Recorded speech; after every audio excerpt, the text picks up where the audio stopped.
You smell that? Nature's most powerful aphrodisiac. Leaving right after this drink. Rock and roll, whiskey, and other stories. With your host, Brian Shaw. Cheers. And welcome to episode 10. I'm leaving right after this drink, rock and roll, whiskey, and other stories. Now, I have to tell you, I'm kind of surprised.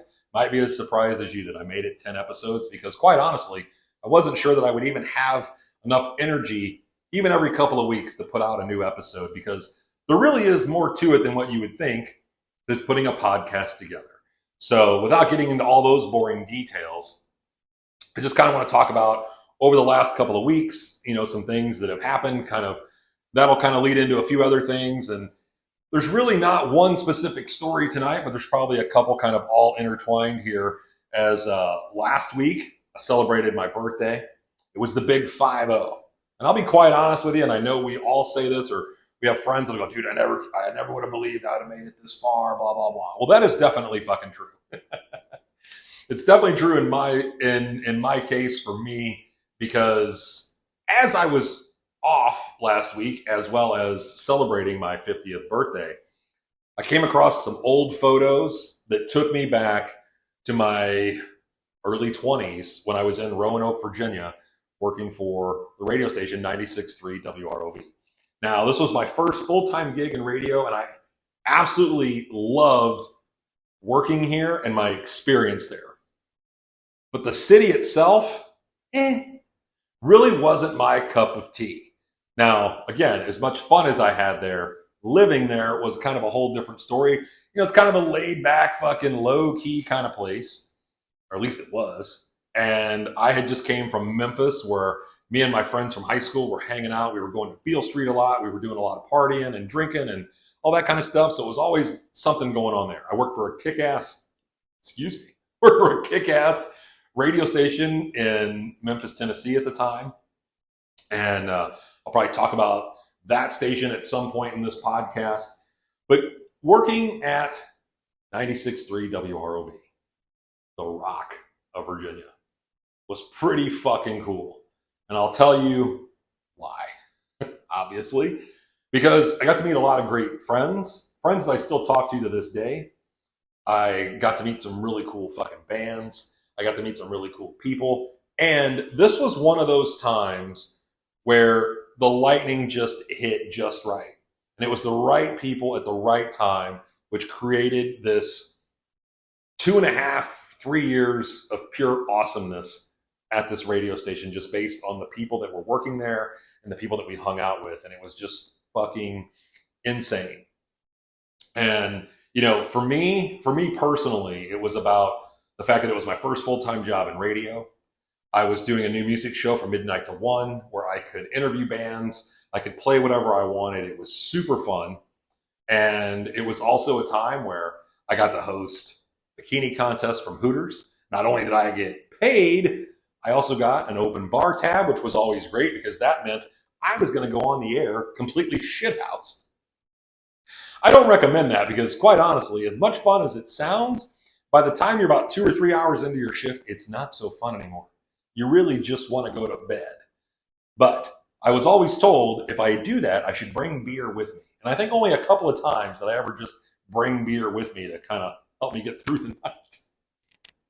But literally in the first week I was at this radio station, I had to do an event and we were all there. Now, of course, I'm going on the air at midnight. So everybody here at the bar at 7 o'clock is drinking and throwing back beers.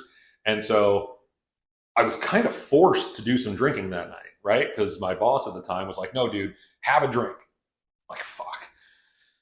I really don't want to do this, but I did anyway because, hey, I'm a trooper. So I remember throwing back a bunch of beers, and I can remember before I left to go to the radio station to go on the air that night, him saying to me, you better pick up a 6-pack of beer to get you through the night.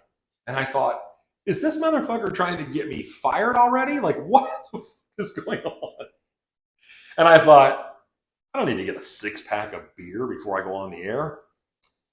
Well, it turns out I didn't need to get one, but I should have gotten one because let me tell you, by the time like 2 a.m. rolled around, I was like, holy shit, can somebody bring me something? Like, it was one of those things where you get on the air and you're like, hey, I'm kind of hungry. Anybody in the area can stop and give me some food or bring me some beer or something along those lines. So those bikini contests were always fun. It was also a trip too when we would bring bands into town. And some of those times, after a band was in town, I'd have to go on the air. But eventually, I would find a guy who would be able to, fill in at the very last minute and cover my shift while I stayed out and got fucked up. It was good times, man. Seriously, lots of bands I got to meet in that time frame. I was the music director of that radio station. It was just a lot of fun, man. I got to meet my first major rock band at that radio station within the first couple of months I was there. I met ZZ Top. That was fucking crazy. It was just so much fucking fun. Also, within the first couple of weeks of working there, I had tried legit moonshine. That shit, trust me, I don't know what the fucking proof on it was, but it would have easily started my car, ran my lawnmower, whatever the fuck. It would have done it. So again, that radio station was amazing and a lot of fun to be working there. And, and a little bit of everything was going on there, man. And we were bringing in bands, playing little clubs. We were bringing in bands that became huge.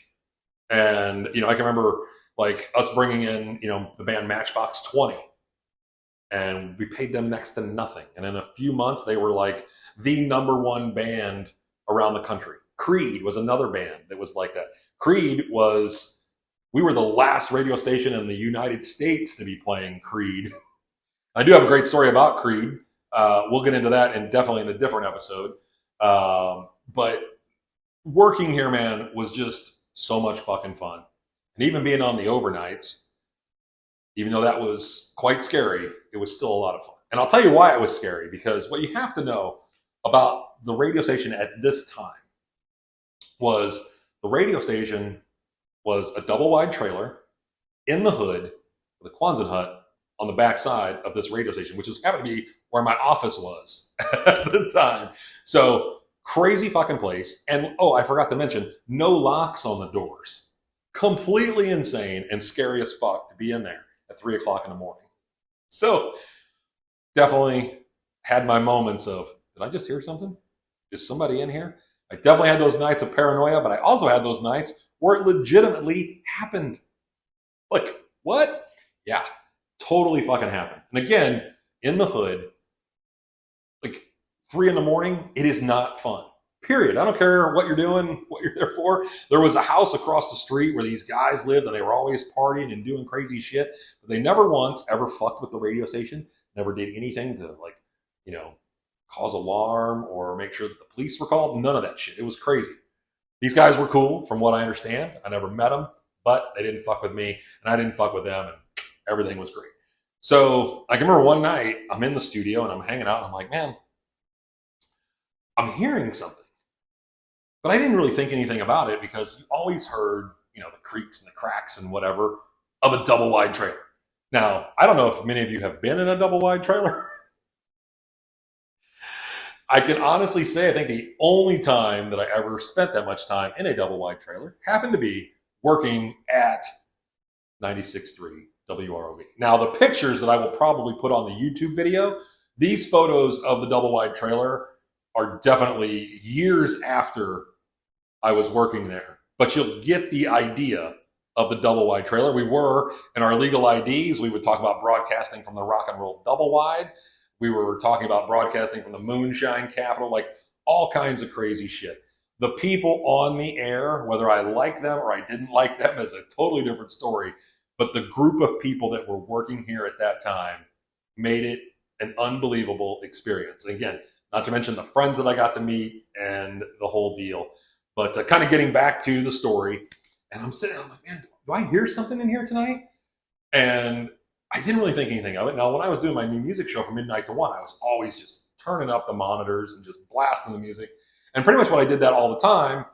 And then, obviously, I'd take phone calls and whatever. But when you took phone calls, it would mute the speakers and shit like that. Or you'd have to, I guess in this station, you had to turn shit down. Because there wasn't even a delay going on at this particular radio station. I'm telling you, man, this was like bare bones. The fact that there was a radio station actually broadcasting is kind of a fucking miracle. But anyhow, So I got the music fucking blasting because I'm thinking, you know what, if anybody actually does ever come in, I won't know until the last minute. And at that point, they'll have already probably pulled out their gun and shot me fucking 18 times. And I only say shooting because in between the on-air studio and the production studio, there was a piece of glass. And where that piece of glass was, there's, you know, space between the two panes of glass that had a bullet hole and its shell casings in that fucking window. It was absolutely fucking crazy. I can remember signing life insurance papers as I started working there. I'm like, why the fuck am I signing life insurance papers? Then I get to the studio and I'm like, and here's why we're signing life insurance papers. So it was definitely insane and a crazy fucking place to work. Anyway, now back to the story.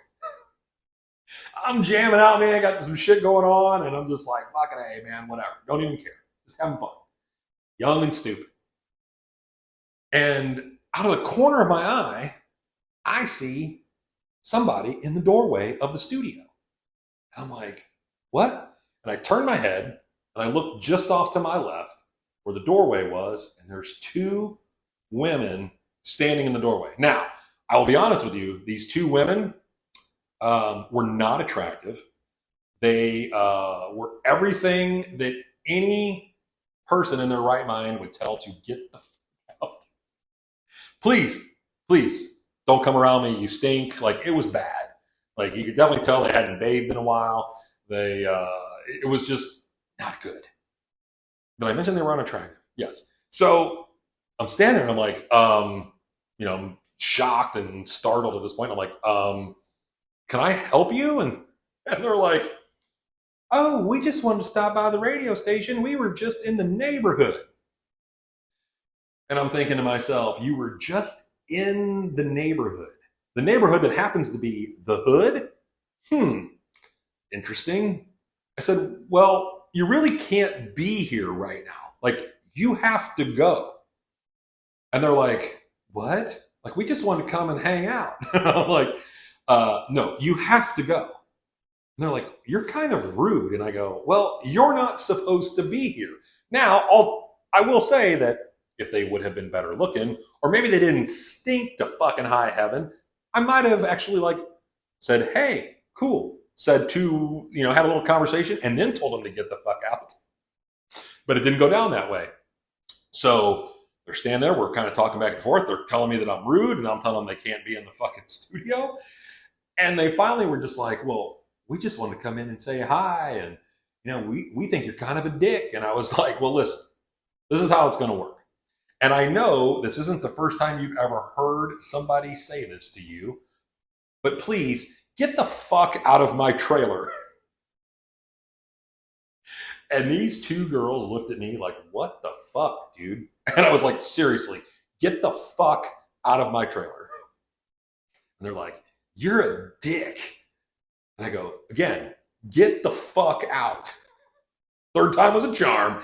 And they went marching down the fucking hallway and they left. And I thought to myself, what in the hell just fucking happened? And again, that's like one time where somebody just walked in because there was no locks on the doors. Now, let me also say that when I would suggest, hey, is there any chance we could put some new doorknobs in with some locks? I kind of got laughed at, and people would go, my boss would go, you're such a pussy. No, dude, it's called being safe. Like, I know I'm only in my early 20s and I'm like kind of stupid about some things, but I do like to be safe when I am on the air. But yeah, let me just tell you, it never fucking happened. Never was a lock put on the door between 1996 and early 1999 while I was working there. It's fucking insane.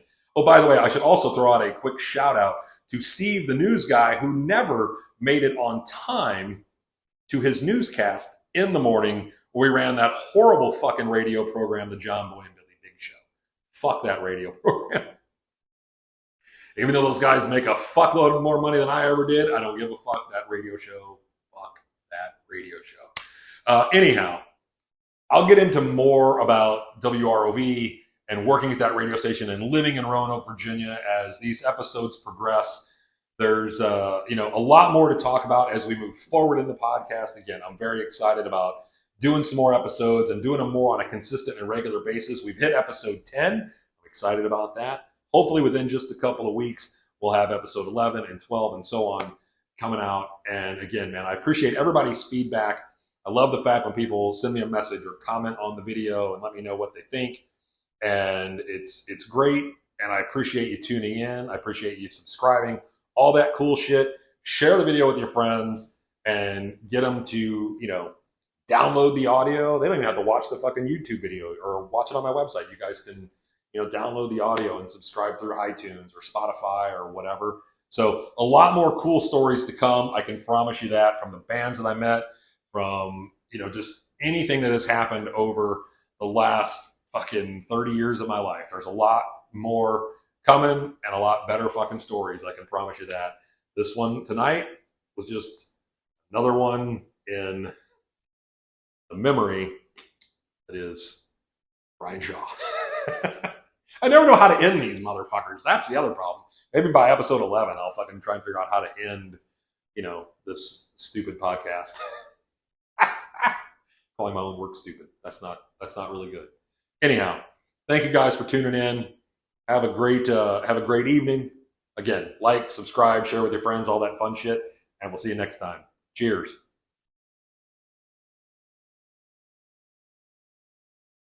Thanks for listening. Please like and subscribe. You dig? God bless the internet.